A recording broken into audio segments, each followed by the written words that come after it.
Hello and welcome to the second half of Picks with Jeff.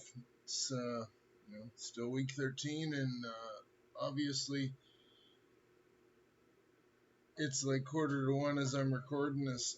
I had a family emergency and was unable to get this out to you, but I'd like to stay consistent and especially since I just started, my win-loss record's really gonna say a lot about me, whereas I don't get to say, I can say what I want, but record speaks for itself. Anyway, Tampa, Carolina,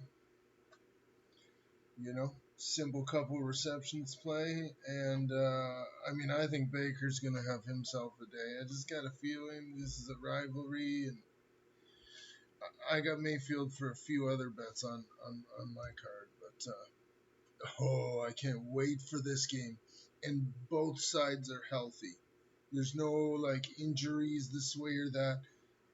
Oh, what an exciting game today! Tickle me pink. Wow. There are a multitude of picks for this. I mean, CMC anytime touchdown is kind of an auto play every week. Sometimes you can go two, sometimes you can go three. Hell, laddering CMC's touchdowns won't be a bad idea if you keep it to a small sprinkle. Um, you know, two touchdowns and three touchdowns is plus insanity when it comes to money. You really don't got to sprinkle much. And the chance of him getting in three or four times really isn't that far off. Anyway, enough babble. This is my favorite game. Over 40, broken number. They think this is going to be some huge defensive match. Yeah, right. Both teams are firing on all cylinders offensively. And, yeah, it'll be a close game. Honestly, my personal opinion, I think San Fran's going to win. Do I think they're going to win by a touchdown, by more than three? I don't know. I'm just kind of going with the safe play here. In a game like this, if you got a 3.5 points, it doesn't matter what side it is, you're taking the points. It's just how good betting works. This was going to be a good one too, until Deshaun got hurt. So it really didn't leave us much, The Rams 3-5, no problem. There's no way this is getting up to 48. Right. And there's no reason Stafford can't throw for two picks. Not a lot of explaining there. And you really don't have to bet this game. If you do have the opportunity, just pass. There's only 3 in the afternoon. I think this is the last week of the buys. And this is the Sunday night game, which on paper looks good. But,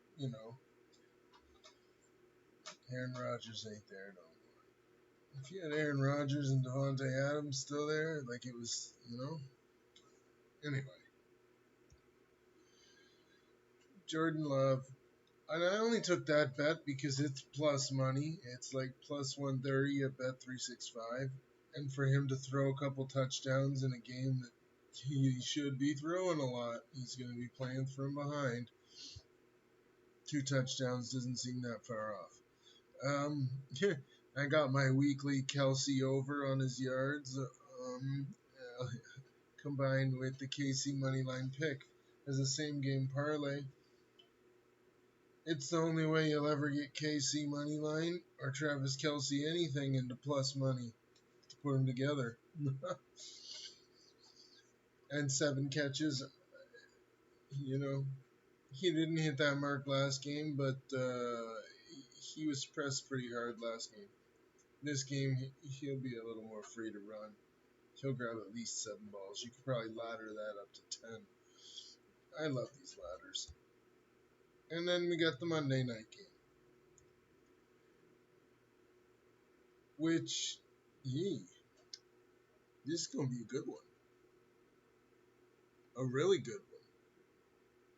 The Bengals finally figuring things out, and Jacksonville got it all together after how many years? 20 points to get over, between these two teams. I'd be surprised if you don't hit that in the first quarter. First half seems like an easy play to me. With all the attention Jamar Chase gets, T. Higgins to grab 4 balls doesn't seem too far off, especially when you got Boyd hurt or questionable or whatever it is that he is. When the number three's out and the number one is awesome and they double him, it's the same thing going on in Miami right now. Same thing going on in Chargers. When the number one's okay to get doubled because number 2 or 3 are out, the other one is open to make you some money. Trevor Lawrence to rush for 12 yards. He'll be scrambling at least a couple times with this defense.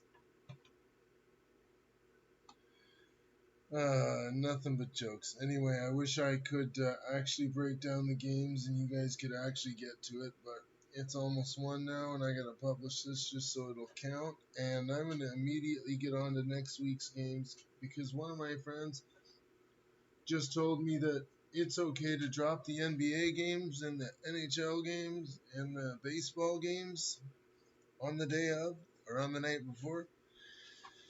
But apparently, with football, you got to get them out on Wednesday or Friday.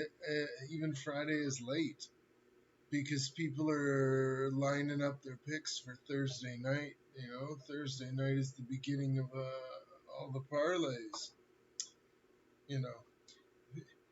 8 times out of 10, too, the Thursday night game isn't even good for some reason or another. But anyway, this is Jeff at Maple Sports Insights, coming to you from north of the border. I hope you all have a good day and God bless.